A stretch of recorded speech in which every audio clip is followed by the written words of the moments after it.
আল্লাহর নবী আরো বলেছেন, আমার সমস্ত মানুষ উম্মত তারা জান্নাতের ভিতরে যাবে রে, ইল্লা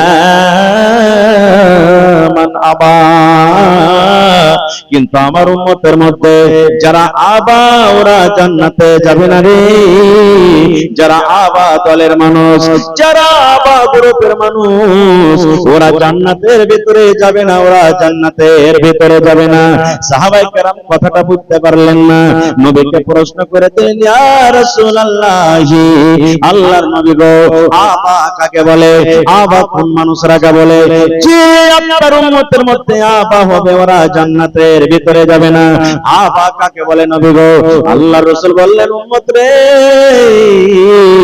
মান আতাআনি দাখালাল জান্নাহ ওয়া মান আসানি ফাকাদ আবা।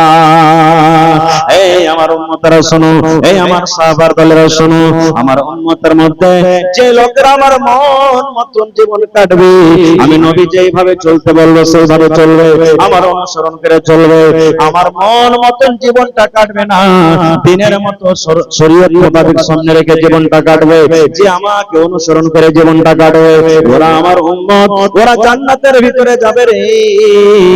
ওয়ামান আসানি ফাকাদ আবা, আর যে নিজের মন মতন জীবন কাটবে, যেখানে যাওয়ার মন মতন যাবে, যেখানে না যাওয়ার সেখানে মন মতন যাবে, যেটা খাবার লাও সেটাও খাবে।